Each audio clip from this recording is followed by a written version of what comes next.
Hello everyone, my name is Rich Aguilera and I am so excited that you're here for Kids Sabbath School Review. It's time to check out the primary lesson for August 1. Can you believe that it's August already? Where did the summer go? Of course, you're in the southern hemisphere. You're thinking, we're in the middle of the winter here. That's cool, but here in North America, school is supposedly getting ready to start. What's that gonna be like? Is it actually gonna start? Am I gonna be in the classroom? Am I gonna be at home? I don't know. We're just gonna wait and see. And of course, the number one thing is to stay safe. I want more than anything for every single one of you and your families to be safe. So of course, if you are hopefully following the lesson every single week, you know that you can follow it and get a copy of it at the website, gracelink.net/primary. Read it there, read it right off the screen, print it off, whatever you want to do. Or of course, you can buy the lesson online or get one from church. So also want to invite you to please share as always. That way we help let other people, especially parents that have primary kids, your friends, your buddies, know about this video resource for you. All right, so you know what we do next, right? It's the first kind of cool thing that we do, our brain teaser. We're gonna tease our little brains to see if they can figure out this riddle. Ooh, are you ready? This is like doing a little brain exercise. Okay, I'm getting you ready for school by doing all these little brain exercises. Isn't that cool? All right, let me read it for you. That way I make sure I get it perfectly read just right. Here we go. You ready? Yes, you are. Okay, here we go. Okay, calm down. What is black when it's clean and white when it's dirty? What is black when it's clean and white when it's dirty? All right, you can think about that. I will reveal the answer as always at the end of the show. That means you got about 15 minutes to figure it out. You're like, panic. I think you got this. Just think about it. I think it'll come to you. All right. Now it's time to check out this week's artifact. Ooh, something cool here from the office that I want to show you this week. Let me show it to you. It's pretty cool. Isn't that neat? It's a little knight guy. Wow, he's in this armor. Isn't that neat? He's got this shield and this spear thing, and he's got his helmet on and everything. Whoa. I picked this up in Spain. That's in Europe. What is going on here? What's the story with this thing? I'll tell you in a little bit when we go for our ride in the Jeep. Right now though, it's time to dive into the lesson and we need to check out our memory verse of the week. Hopefully you've already memorized it. I got a couple of friends in the United Kingdom that would like to recite it for you. They are Christopher and Zachary from Hertfordshire, and they are just north of London. Here's the verse. There are different kinds of gifts, but the same Spirit. There are different kinds of service, but the same Lord. 1 Corinthians chapter 12, verses 4 and 5. Thank you, Christopher and Zachary. Good job. That's an interesting verse. Different kinds of gifts, but the same Spirit. Different kinds of service, but the same Lord. What does that mean? We're going to find out. Are you ready to dive into the lesson? Yes, you are. I know you are. Let's go. So this week's lesson, it picks up right where we left off last week. As you remember, a couple of weeks ago, after the Pentecost, 3,000 people joined the church, and this is kind of where that story continues to go. So the church is starting to grow, but not just those 3,000. Little by little, more and more people want to join the church. They want to know more about Jesus. They're like, what? Who is this guy? He was doing what? What did he say? He was healing people? He was bringing people back from the dead? Whoa! So this was a pretty cool time in history when believers were getting together and the church was growing and the disciples were working like crazy. But here's a problem. When you get that many people together, even if they're working together on the same goals, you know what's bound to happen? You're bound to run into some problems. You're bound to run into some people that have some complaints about something. Just not right, or this happened, or he said this, she said that. You know, that's normal. We're people. We're humans. Sometimes we don't get along. Sometimes we fight. Now, of course, the disciples were trying to figure out how to handle all this. There was only 12 of them. And if you think about it, I mean, just with the 3,000, not to mention all the other ones that kept growing, 12 people trying to keep the peace between 3,000 people? That was a lot of work. So you know what they finally did? They said, all right, guys, we need to have a meeting. Because we have this other problem, which is we, the disciples, our job, what we have been called to do, is to teach everyone about Jesus. But instead, their time was getting used up solving little problems. Who's going to do this? Who's going to take food over there? And whatever it is that they were doing. So they said, all right, we got to figure this out. And they came together. They had a meeting and they talked. And you know what they decided? They decided that they were going to pick 7 helpers to help do some of these tasks that so far the disciples were having to do. The Bible actually reads off the 7 names of the guys that were picked to do this job. They were also given a special name. They were called deacons, which is kind of like what we still have at church even now, deacons and deaconesses, right? Their job is to help and do a lot of those jobs that need to get done. So they prayed over this. They sent them off to work. Wow. So remember, the disciples in charge of teaching people about Jesus, the deacons in charge of serving the people. They prayed over this and God blessed them. And this was a big moment in history because this allowed them to now grow even faster. Because the disciples could now focus on growing the church, bringing believers in, teaching about Jesus. And this is important because as the church grows, we need to make sure that we manage it and organize it in a way that makes sense. Cool. All right, are you guys ready to go for a ride? Another beautiful summer day here in the United States. I know earlier I was talking about the people in the southern hemisphere in the middle of the winter. Doesn't necessarily mean they're cold, right? All you wonderful folks down under in New Zealand or Australia or whatever, you guys are having probably a nice mild winter, right? No? No, because some of you guys are like up to here in snow. All right, either way, let's not get distracted. Let's go for a ride.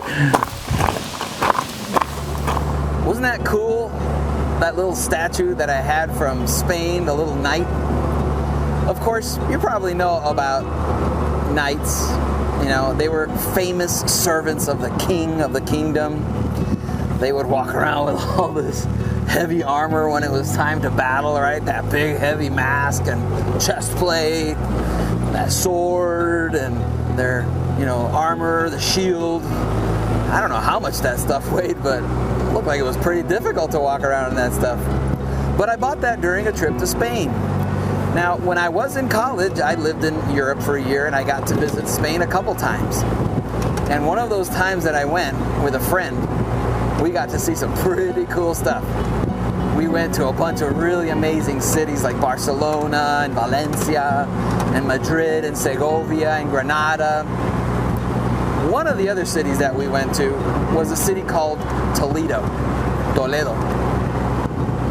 And of course we got there, little narrow streets, the old wall in the old section, and it was pretty cool. But as we were walking around, just after we arrived, my friend turns to me and he says, you know what I have to do here in Toledo? I've been waiting forever to buy a sword. And I was like, what? A sword? You're going to buy a sword? He's like, yeah. Did you know that Toledo is famous for their steel? For some reason, they have the ability to make the best swords anywhere. They heat up the oven to 1454, and you use the best materials, and it was amazing. He knew all this information about the steel they use in Toledo to make swords. World famous. So we walked around, we went to a bunch of shops, and he found a place that had the sword that he wanted. Of course, they customized it, wrapped it up very special so that he would be able to travel with it. And I was like, wow, he knows his stuff about his sword. And of course, it made me think of that knight with all of his gear that he would use to serve the king, to serve the kingdom. It's kind of like what we're doing in the Bible story today, right? People that are being chosen and selected to serve the kingdom. Of course, our weapon is the Bible. That's what we use. And it made me think of a lot of the men and women leaders that our church has. They're committed to serving God, to leading out, and to helping the church do the best job it can possibly do to teach the whole world about Jesus. We need to pray for our leaders. We need to encourage and help our leaders, and we need to stand behind them, because the work that we have to do, we can't do it alone. We have to do it by having people help. Just like the deacons were chosen to help carry on the mission, we each have to do our part to carry on the mission that God has given for us to do. Hey, should we check in and see what Dusty and Feather are up to? Let's check them out. Ladies and gentlemen, boys and girls, it doesn't matter if you don't understand algebra or calculus. The math equals one thing. We're happy you're here. Welcome to the Dusty and Feather Show. Hello, all you wonderful people. Hello to all. We're just thrilled that you're joining us today for the Dusty and Feather Show. I'm Feather. And I'm Dusty. And to start off this time, we're going to do some shout-outs. I really love the shout-outs, Feather. Yeah, me too. It's so cool to meet kids from all over the world. That's right. And today they are from all over the world. Oh, very much so. Our first shout-out goes to Tom and Lucy and the entire primary class from down under in Geelong, Australia. Good day, mates. How you going? We're extremely stoked you're watching. Yes, we are. We also want to shout out to Joshua and Michael in Battambang. That's in Cambodia. Wow, that's cool. Oh, I've got one more, but it's kind of a big group. Oh, really? Big? Like, what do you mean? Well, I have a bunch of friends in the Margate Spanish Church in Florida that I want to say hi to all of them. Hello and Feliz Sabbath to all of you. There's a whole bunch. Well, Dusty, we need to get to our animal of the week. Oh, yes, we do, Feather. But I just love that all the kids are watching. Me too. So what's our animal this week, Feather? Well, since we're talking about serving others, I was thinking of an animal that very few people know is a kind of service animal. Oh, so that means the dog is out. Everyone knows that the dog is a great service animal. That's correct, Dusty. Do you want to guess? Oh boy, this is going to be one of those random animals that I will probably never guess in a million years, right? Okay, I'll guess. I'm just going to say, a ferret. What? You actually guessed correctly. I did? A ferret? Wow! How about that? What? Wait a second. A ferret? Really? Yep. In case you're not sure what a ferret looks like, here's a picture. Oh, they're pretty cute, aren't they? Oh yeah, they are. So how does a ferret serve? I mean, I'm pretty sure I've never seen one leading a blind person down the street. Yeah, no, that could be kind of dangerous for the ferret and for the blind person. Ferrets are small, and they're really helpful with emotional support. Emotional support? What's that, Dusty? Well, some people out there struggle with stress and depression, fears, or anxiety, and it turns out that some animals are really good at helping people deal with that. Oh, like the ferrets! Yep. Ferrets are related, of course, to the weasel. And hey, you want to hear something funny about ferrets? I do. What? Well, you know how there are special words for groups of animals? Oh, right. A gaggle of geese, a shadow of jaguars, a crash of rhinos, a fever of stingrays. Oh, right. Okay, you know your animal group names very well, Dusty. Yeah, but you know what? I don't know what the group name is for ferrets. Should I guess? Yeah, go for it. These group names are so random, you'll never guess. Okay, how about a business of ferrets? What? You guessed correctly, Dusty. Really? A business of ferrets? Wow, I'm a great guesser today. Apparently so. What a funny name for a group of ferrets. Yeah, it is. Well, since you're on such a roll, Dusty, can you guess where I'm going now? Oh, of course I can. You're going to leave to make me my favorite nachos. Yeah, okay, close enough. That's fine. Bye, everyone. Bye, everyone. It's nacho time with Feather. All right. Thank you, Dusty and Feather, for that look at ferrets. pretty cool. Of course, now it's time for game show. Let's see if you know the answer to these 5 questions. I'm gonna ask them. I'm gonna pause and let you answer. If you know the answer, just shout it out. Wake up every ferret in town. Okay, you ready? Here we go. Question number 1. How many new helpers did the disciples appoint to help out? Aha, that's right. It was 7. Very good. All right, let's check out question number 2. What was the title that they gave those 7 helpers in the Bible? That's right. They were called deacons. Awesome. Okay, you guys are doing great. Here we go. Let's check out question number 3. In which book of the Bible is our memory verse found in? Very good. It's in 1 Corinthians. Awesome. Glad to see you guys are paying attention. Let's check out question number 4. What's the name of that city in Spain where my friend bought a sword? That's right. Toledo. Not Ohio. Spain. All right, let's check out question number 5. What do you call a group of ferrets? That's so strange, right? A business of ferrets. I don't know who's in charge of making up these names. That's great. How'd you do? Did you guys get all 5? I'm pretty sure you guys did. You guys do so well every week. So proud of you guys. All right, though, right now it's time to check out our brain teaser. What do you think? Was that a hard one this week? I don't know. Maybe you got it. Maybe you didn't.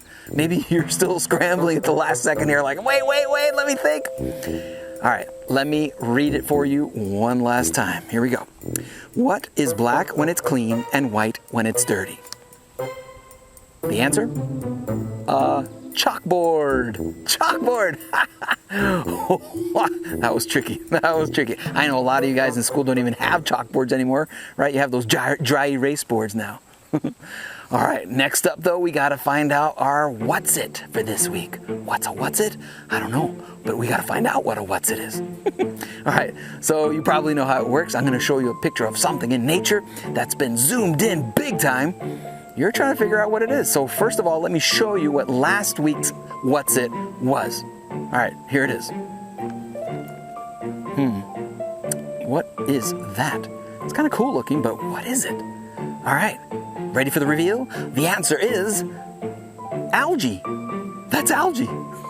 Super zoomed in. Wow, it's kind of cool looking though, huh? All right, good job. I don't know if you got it or not, but we are now going to check out what next week's What's It is. Are you ready? Here we go. Here it is. Okay.